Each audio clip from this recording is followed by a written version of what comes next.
உண்டான மார்க்கெட் லெவலில் நம்ம என்ன மாதிரி இம்பேக்ட் ஆக போகுதுன்னு நம்ம பார்க்க வரலாம்.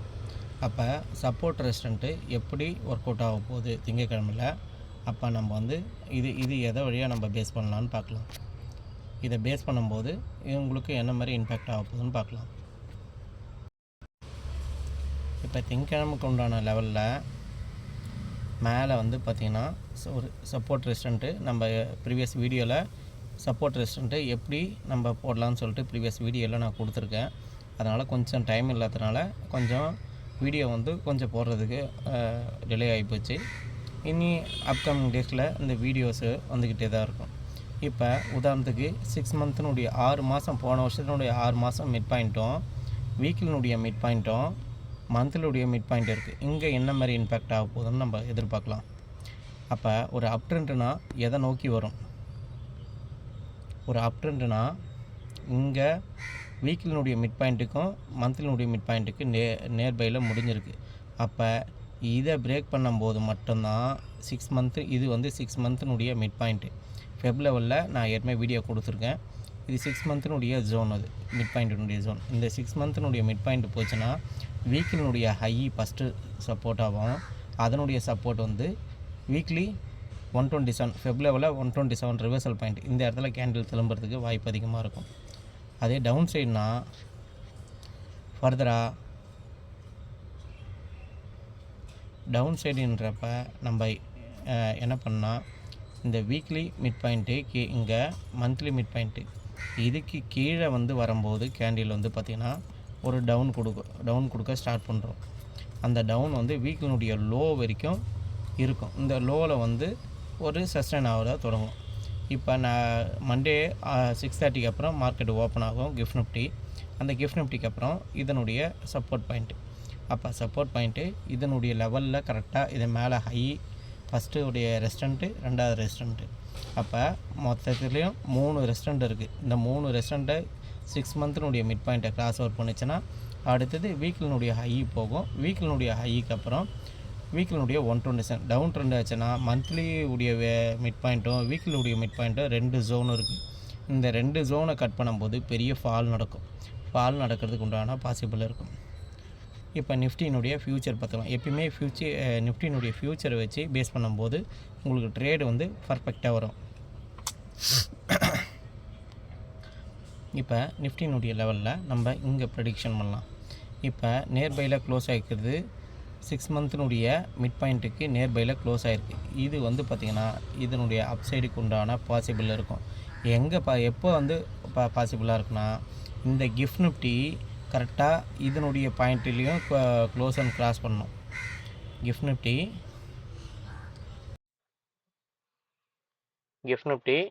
இதனுடைய பாயிண்ட்லேயும் க்ளோஸ் அண்ட் கிராஸ் பண்ணணும். கிஃப்ட் நிஃப்டி இது பார்த்திங்கன்னா 6 மந்த்தினுடைய மிட் பாயிண்ட்டு, போன வருஷத்தினுடைய 6 மந்த்தினுடைய மிட் பாயிண்ட். இதை கிராஸ் ஓவர் பண்ணும்போது தான், இதை சேமாக கிராஸ் ஓவர் பண்ணும்போது மட்டும்தான் இந்த நிஃப்டினுடைய லெவல்லையும் இது பிரேக் பண்ணும். நாளைக்கு ஒரு இது ஸ்மால் ஒரு கேப் டவுனில் மட்டும்தான் இருக்குது கிஃப்ட் நிஃப்டி. இந்த கிஃப்ட் நிஃப்டி தான் நாளைக்கு ஓப்பன் ஆக போகுது. இதுக்கப்புறம் இதை பவுன்ஸ் பேக் பண்ணும்போது இதனுடைய வேல்யூவேஷன் பிரகாரம் இது அப்சைடில் போகும். இந்த ரெண்டுனுடைய இது வீக்லி மிட் பாயிண்ட்டு, இதை மென்ஷன் பண்ணுறேங்க பாருங்கள். வீக்லி மிட் பாயிண்ட்டு, இது கீழே மந்த்லி மிட் பாயிண்ட்டு. இந்த மந்த்லி மிட் பாயிண்ட்டை கிராஸ் ஓவர் பண்ணிச்சுன்னா ஃபால் பெருசாக இருக்கும். வீக்லினுடைய லோவுக்கும் மந்த்லினுடைய 127க்கும் அடுத்த சப்போர்ட் ஃபஸ்ட்டு சப்போர்ட்டை இங்கே ஃபர்தராக வந்துடும். ஃபால் ஒரு 15 மினிட்ஸ் 2 கண்டிலே ரீச் ஆகிடும். அதுக்கப்புறம் இங்கே வந்துடும். அதுக்கப்புறம் பேங்க் நிஃப்டி என்ன இருக்குன்னா ஹையர் டைம் ஃப்ரேமில் பார்க்கும்போது வீக்கினுடைய மிட் பாயிண்ட்டுக்கு மேலே க்ளோஸ் ஆகிருக்கு.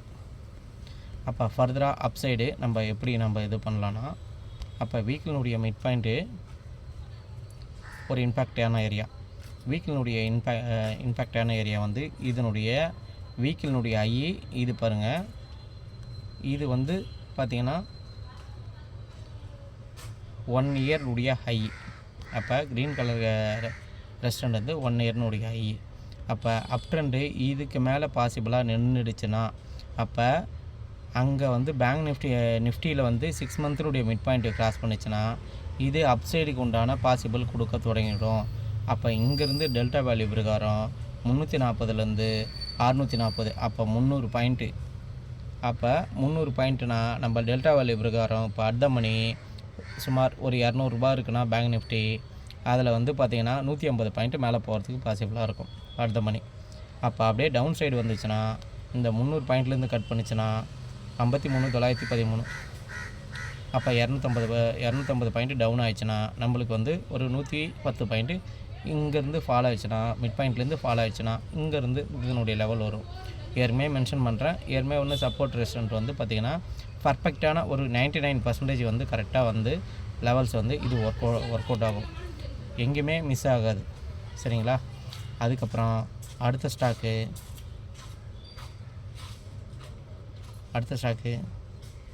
பஜாஜ் ஃபின் சர்வீஸு மந்த்லினுடைய ஐயும் வீக்கிலினுடைய 127. இதுக்கப்புறம் இதை வந்து கிராஸ் அவுட் பண்ணுவோம். ஆல் டைம் ஐக்கு மேலே கிராஸ் அவுட் பண்ணும்போது மட்டும்தான் இது அப்சைடாக நல்ல பாசிபிளாக மேலே போகிறதுக்கு உண்டான பாசிபிள் நடக்கும். அது வரைக்கும் இதுவாக தான் இருக்கும். அப்போ இதுக்கு உண்டான பாசிபிளில் இது அப்சைடு போகும். அதே இது ரெஸ்டண்ட்டாக தொட்டுட்டு அதுக்கப்புறம் இது ஃபாலோ ஆக தொடங்கிடுச்சுன்னா இந்த மந்த்லினுடைய ஐயை வந்து கட் பண்ணும்போது இதனுடைய பாசிபிள் வந்து வீக்கினுடைய ஹை வரைக்கும் இங்கே பாசிபிளாக இருக்கும். சரிங்களா? அடுத்தது எம்என்டம் மகேந்திரா பாருங்கள். இது ஆல் டைம் ஐயை பிரேக் பண்ணுறது. ஆல் டைம் ஐ வந்து 3222 ரூபா ஆல் டைம் ஐ. இப்போ இந்த இடத்துல ஆல் டைம் ஐயில் நம்ம எப்படி ப்ரிடிக்ஷன் பண்ணலான்னா, இப்போ ஆல்ரெடி பார்த்திங்கன்னா ப்ரீவியஸ் இந்த 3 டேஸ்க்கு உண்டான லெவலில் வந்து இது வந்து மந்த்லினுடைய மிட் பாயிண்ட்டை கிராஸ் அவுட் பண்ணுறதுக்கு, அப்புறம் வீக்கிலினுடைய ஹையில் நின்றுருக்கு. இப்போ இந்த வீக்கிலினுடைய ஹையை கட் பண்ணிச்சுன்னா இந்த வீக்கிலினுடைய 127 ரிவர்சல் பாயிண்ட்டு, இதை வந்து கொஞ்சம் சஸ்டெயின் ஜிக்ஸாக் மோடில் போயிட்டு தான் அடுத்து ஃபர்தராக மேலே போகிறதுக்கு பாசிபிளாக இருக்கும். அப்போ எவ்ரி மந்த்து 1ஆம் தேதியான அந்த மோட்டார் சேல்ஸினுடைய ரிப்போர்ட் வரும். ஒரு மாதமும் அதனுடைய மோட்டார் சேல் ரிப்போர்ட் வரும். அந்த ரிப்போர்ட்டை பொறுத்து இது வந்து ஒர்க் அவுட் ஆகிட்டுருக்கும். அதனால் சொல்லிட்டு இதுக்கப்புறம் இந்த வீக்லி ஐக்கு மேலே ஒரு கேண்டில் வந்து அப்போ அப்சைடு போச்சுன்னா அது இது வரைக்கும் போகிறதுக்கான பாசிபிளாக இருக்கும். இதுக்கு மேலே போகும்போது ஒரு புல் ட்ரெண்டாக ஒர்க் அவுட் ஆகிட்டுருக்கும். அடுத்து டெவிஸ் லேபு நீங்கள் கிளியர் கட் வியூவாக பார்த்தீங்கன்னா வீக்கிலினுடைய லோவில் இருக்குது. அப்போ வீக்லி லோவை சப்போர்ட் வச்சுன்னா வீக்கிலினுடைய மிட் பாயிண்ட்டு இது ஜிக்ஸாக் மோடு. அப்போ வீக்கிலினுடைய லோ கட் வச்சுன்னா ப்ரீவியஸ் டேவுடைய லோ, வீக்லியுடைய லோ கட்டு, அப்போ ட்ரெண்டு நெகட்டிவ். இந்த ட்ரெண்டு வந்து இந்த இடத்துல வந்து பாசிபிளாக எடுத்துகிட்டு மந்த்லினுடைய லோ வந்து ஒரு சப்போர்ட்டாக எடுக்கும். இதனுடைய லெவல்ஸை வாட்ச் பண்ணி பாருங்கள்.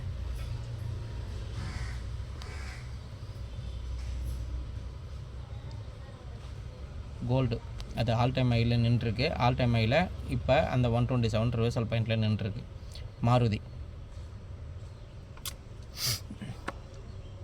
இப்போ மாருதி பாருங்கள். மாருதி எங்கே நின்றுருக்குன்னா நல்லா கிளியர் கட்டாக வியூ பாருங்கள்.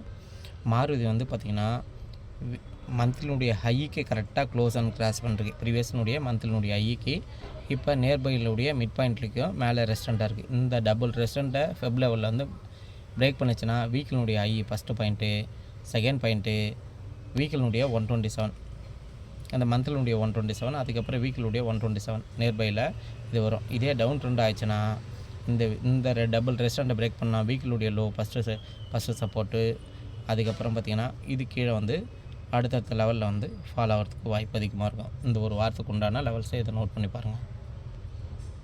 அடுத்து ட்ரெண்டுடைய கம்பெனி ஒரு ஃபார்மா கம்பெனி.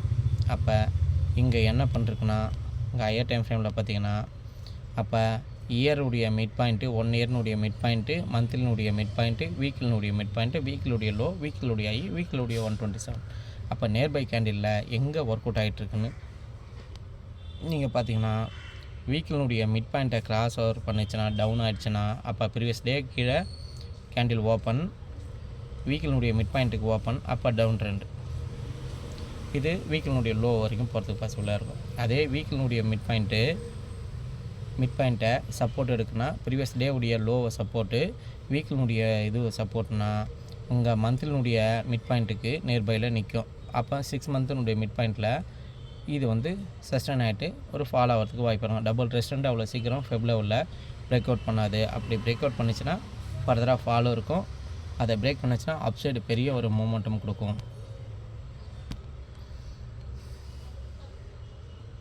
அடுத்து பாலியோ கேப் வந்து பார்த்திங்கன்னா நல்லா டீட்டெயிலாக பார்த்துங்க. பாலியோ கேப்பு எங்கே இருக்குன்னா இது பாருங்கள். இது வந்து பார்த்திங்கன்னா செப்டம்பர் 3ஆம் தேதி வந்து வீக்கினுடைய மந்த்லினுடைய ஐஏ, ஏன்னா வீக்கில் இந்த வாரம் தான் வந்திருக்கு, மந்த்லினுடைய ஐயை பிரேக் பண்ணிருக்கு. அந்த மந்த்லினுடைய ஐயை பிரேக் பண்ணி கரெக்டாக இந்த வாரம் வீக்கினுடைய ஐயை கிட்ட நின்றுருக்கு. அப்போ வீக்கினுடைய மிட் பாயிண்ட்டும் மந்த்லினுடைய ஐயும் இதை பிரேக் ஈவன் பாயிண்ட் பண்ணிச்சுன்னா ஃபர்தராக ஃபஸ்ட் அட்டம்ப்டில் எடுக்கக்கூடாது. செகண்ட் அட்டம்ப்டில் பார்த்தீங்கன்னா இது ஃபால் பெருசாக இந்த வீக்கினுடைய லோ வரைக்கும் இருக்கும். இது சப்போர்ட் எடுக்க தொடங்கிடுச்சுன்னா, ஏன்னா டபுள் சப்போர்ட் இருக்கும்போது அவ்வளோ சீக்கிரம் கேண்டில் ஃபால் ஆகாது. ஃபால் ஆக நினச்சிருச்சுன்னா பெருசாக ஃபால் ஆகிடும். அப்போ இந்த டபுள் சப்போர்ட்டில் எடுத்துச்சுன்னா வீக்கினுடைய ஐஏ, மந்த்லினுடைய 127 அடுத்தடுத்த லெவல், இந்த லெவலுக்கு உண்டான லெவல்ஸ். இதை நீங்கள் நோட் பண்ணி பார்த்தீங்கன்னா 99% கரெக்டான எக்ஸாக்டான மோடு சூப்பராக இருக்கும். அடுத்தது வந்து பார்த்திங்கன்னா பிரிட்டானியா இண்டஸ்ட்ரியல், அப்போலோ ஹாஸ்பிட்டல். அடுத்தது நான் என்ன ஸ்டாக் சொல்ல விரும்புகிறேன்னா ஹெச்டிஎஃப்சி. இப்போ இந்த 1 இயர்னுடைய இப்போ ஏன்னா ஸ்பெட் பண்ணிக்கிறனால ஹெச்டிஎஃப்சி என்ன இருக்குன்னா இந்த 1 இயர்னுடைய லெவலில் வரும்போது பாருங்கள் இது கரெக்டாக ரிவர்சல் எடுத்துருக்கு. அப்போ ஹெச்டிஎஃப்சி இப்போ இந்த வீக்கினுடைய கேண்டிலில் நம்ம போடும்போது, இப்போ வீக் கேண்டிலில் நான் ஃபெப் அப்டேட் ட்ராப் பண்ணி கட்டுறேன். அப்போ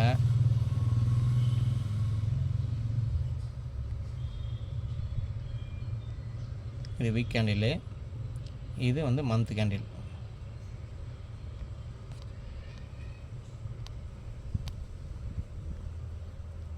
ஒரு டவுன் ட்ரெண்ட் போட்டுக்கலாம். அவ்வளோ தூரம் கேண்டில் மூவ் ஆகுதுன்னு சொல்லிட்டு ஒரு டவுன் ட்ரெண்ட் போட்டுக்கலாம்.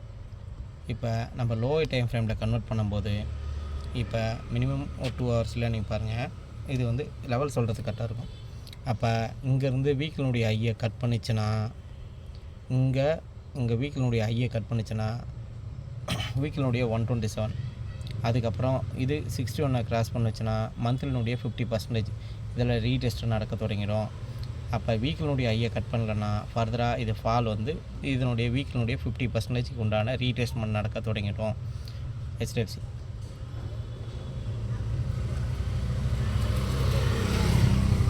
அப்புறம் ஹெச்ஏஎல் பாருங்கள். ஹெச்ஏஎல் இது பர்ஃபெக்டாக ஒர்க் அவுட் ஆகிட்ருக்கோம். நான் கொடுக்குற லெவல்ஸ் இன்றைக்கும் 99% கரெக்டாக அக்யூரசி கரெக்டாக இருக்கும். அப்போ இது வந்து பார்த்திங்கன்னா என்ன மாதிரி கேண்டில் போட்டிருக்கு பார்த்திங்கன்னா இன்வெர்டர் ஹேமர் போட்டிருக்கு 2 ஹவர் டைம் ஃப்ரேமில். அப்போ மந்த்லினுடைய மிட் பாயிண்ட்டுக்கு அப்புறம் இது ரேலி கொடுக்கும்போது இது அப் சைடுக்கு உண்டான இது ஃபஸ்ட்டு ஒரு ரெஸ்டாரண்ட்டாக இருக்குது. இந்த ரெஸ்டாரண்ட்டை இதை பிரேக் பண்ணிச்சுன்னா மட்டும்தான் இது வீக்கினுடைய ஐக்கு நேரஸ்ட்டாக போகும். அப்போ இது மிட் பாயிண்ட்டை வீக்லி மிட் பாயிண்ட்டை கிராஸ் அவுட் பண்ணிச்சுன்னா ஃபால் வந்து வீக்கினுடைய லோ, மந்த்லினுடைய லோ, இந்த இடத்துல நம்ம வந்து பார்த்திங்கன்னா மார்க்கெட்டே பவுன்ஸ் பேக் ஆகிறது தான் பார்க்குமே தவிர இந்த இடத்துல வந்து அவ்வளோ சீக்கிரம் ஃபால் பண்ணாது. அவ்வளோ சீக்கிரம் மந்த்லி லோவையும் வீக்லி லோவையும் அவ்வளோ சீக்கிரம் வந்து கேண்டில் ஃபார்மேஷன் நடக்காது. அதாவது அந்த கம்பெனியில் ஏதாவது நியூஸ் நெகட்டிவாக இருக்கும்போது மட்டும்தான் அதனுடைய இம்பேக்ட் வந்து பெருசாக இருக்கும். இதனுடைய லெவல்ஸ் இந்த லெவல்லாம் நோட் பண்ணிங்க.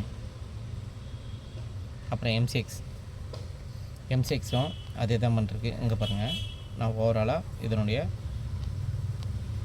ஓவராலுடைய இதுவும் நான் காட்டிகிட்ருக்கேன். அப்புறம் இந்த வீக்கினுடைய மிட் பாயிண்ட்டுக்கு அப்புறம் ப்ரீவியஸ் டே உடைய லோ இங்கே முடிஞ்சிருக்கு.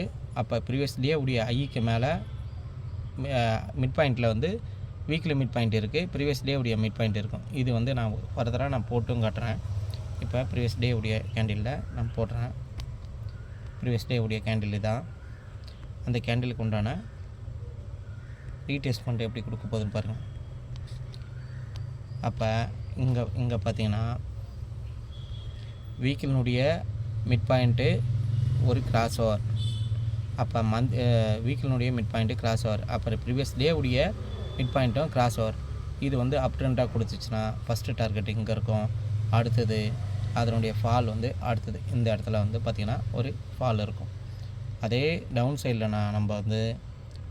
நம்ம ஃபர்தராக யோசிச்சோன்னா ப்ரீவியஸ் டே உடைய மிட் பாயிண்ட்டு கட்டு, வீக்கினுடைய மிட் பாயிண்ட்டு கட்டு.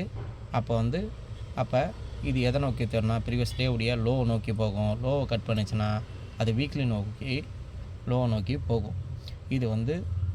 இது பிகே உடைய பியூர் அனாலிஸ் 99% கரெக்டாக இருக்கும். எங்கேயுமே தப்பாகாது, மிஸ் ஆகாது. நீங்கள் கோல்டோ கமாடிட்டியோ எது எடுத்து நீங்கள் கரன்சி பேரில் எது ட்ரேட் பண்ணாலும் உங்களுக்கு பாசிபிளாக இருக்கும். இப்போ நம்மளுக்கு என்னென்னா HDFC பேங்க்கில் நம்மளுக்கு என்ன மாதிரி இம்பேக்ட் கொடுத்துருக்குன்னு பார்க்கலாம். ஏன்னா HDFC நிஃப்டிக்கும் சரி தான், பேங்க் நிஃப்டிக்கும் சரி தான். NIC வெப்சைட் ஓப்பன் பண்ணிங்க. NIC வெப்சைட்டில் உள்ளே போயிட்டு ஃபஸ்ட்டு நிஃப்டி கொடுங்க. நிஃப்டி என்ன மாதிரி இம்பேக்ட் ஆகிருக்குன்னு பார்க்கலாம். வீடியோ கொஞ்சம் லென்த்தாக தான் இருக்கும், ஸ்டார்டிங்கில் சொல்ல மறந்துட்டேன். ஆனால் இருந்தாலும் இங்கே வந்து பார்த்திங்கன்னா ஃபஸ்ட்டு நாளையினுடைய நிஃப்டினுடைய ரேஞ்சு. அப்போ நாளைக்கு வந்து பார்த்திங்கன்னா இது சேஞ்ச் அப் பண்ணாங்களா, ஷேடல் போட்டிருக்காங்க. மாறி ப்ரைஸில் ஷேடல் போட்டிருக்காங்க. ஷேடல் மிங்கிள் பண்ணி போட்டிருக்காங்க. அதாவது 24,800 24,800.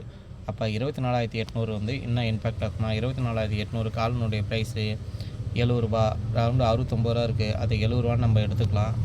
அப்போ ₹70 ஒரு ₹30, அப்போ ₹100. அப்போ 24,900 ஒரு ரெஸ்டாரண்ட்டாக இருக்கும். அதை மைனஸ் பண்ணால் 24,700 ஒரு சப்போர்ட்டாக இருக்கும். இப்போ இதனுடைய லெவலில் நம்ம போடலாம் பாருங்கள். 24,800 காலினுடைய பேனிக் ஏரியா வந்து ₹70. அப்போ 870க்கு அப்புறம் அது கேண்டில் ஃபார்ம் டவுன் சைடு போகிறதுக்கு பாசிபிளாக இருக்கும். அப்போ 24,600 கீழே 700 கீழே வந்து பார்த்திங்கன்னா ₹135. அப்போ 24,835 870 பிரேக் பண்ணிச்சுன்னா 870 பிரேக் பண்ணிச்சுன்னா அடுத்த லெவலு இதை நோக்கி போகும். அப்போ HDFC bank first bank Nifty பார்த்துக்கலாம். பேங்க் நிஃப்டி தொடர்ந்து ஃபால் தான் கொடுத்துருக்காங்க. அப்போ கால் செல்லர் இருக்காங்க. கால் செல்லரு கேப் அப்பில் ஓப்பன் ஆச்சுன்னா பேனிக் ஆகிட்டு சடனாக ஃபால் ஆக தொடங்கிடும். ஏன்னா ஃபுல்லாக கால் செல்லர் தான் இருக்காங்க. அவங்களுக்கு வந்து டவுன் சைடில் ஓப்பன் ஆச்சுன்னா அந்த கால் செல்லர்லாம் காணாமல் போயிடுவாங்க. ப்ராஃபிட்டை புக் பண்ணிட்டு வெளில விடுவாங்க. அடுத்து புட் செல்லர் வந்து தொடர்ந்து புட் செல்லர் வந்து பார்த்திங்கன்னா 5 புட் செல்லர் இருக்காங்க. அப்போ மார்க்கெட்டு கேப் அப் ஆச்சுன்னா அந்த புட் செல்லர்லாம் காணாமல் போயிடுவாங்க. அந்த கீழே இருக்க 5 புட் செல்லர் காணாமல் போயிடுவாங்க. கேப் டவுன் ஆச்சுன்னா இந்த கால் செல்லர் காணாமல் போயிடுவாங்க. அப்போ வந்து கேப் அப் ஆச்சுன்னா இந்த புட் செல்லர் புக் பண்ணாங்கன்னா கால் செல்லர் லாஸ்ட்டில் இருப்பாங்க. அதாவது புட் ஆப்ஷனுடைய செல்லிங்கில் இருக்கிறவங்க வந்து கால் செல்லர் வந்து பார்த்திங்கன்னா அவங்கள வந்து லாஸ்ட்டில் இருப்பாங்க. அப்போ வந்து பார்த்திங்கன்னா இது வந்து ஃபாலோ ஆகிறதுக்கு பாசிபிளாக இருக்கும். Ups and downs range bound மார்க்கெட்டாக இருக்கும். இப்போ அதுக்கப்புறம் இதில் உடைய வெயிட்டேஜ் கம்பெனி HDFC எல்லாத்துக்கும் பொருந்தும். அது HDFC தொடர்ந்து கால் தான் கொடுத்துருக்காங்க. கால் செல்லர் இருக்காங்க. தொடர்ந்து கால் செல்லருக்கு வந்து டவுன் சைடு ஓப்பன் ஆச்சுன்னா கால் செல்லருடைய ப்ரீமியம் கம்மியாகிடும். அதனால் ப்ராஃபிட் புக் பண்ணிட்டு வருவாங்க.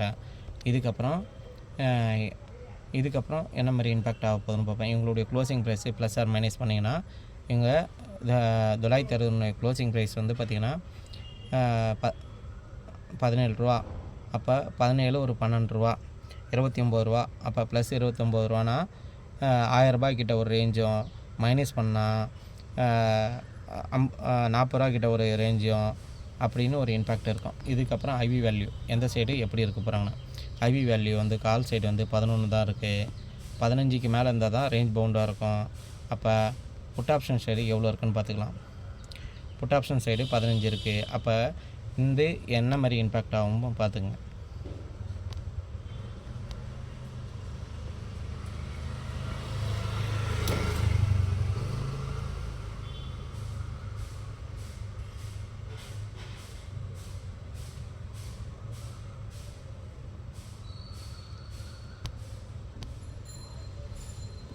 சரிங்களா? இதுதான் மார்க்கெட்டினுடைய நிலவரம். நாளைக்குன்னு சொல்கிறேன், மண்டேக்கு உண்டான நிலவரம்.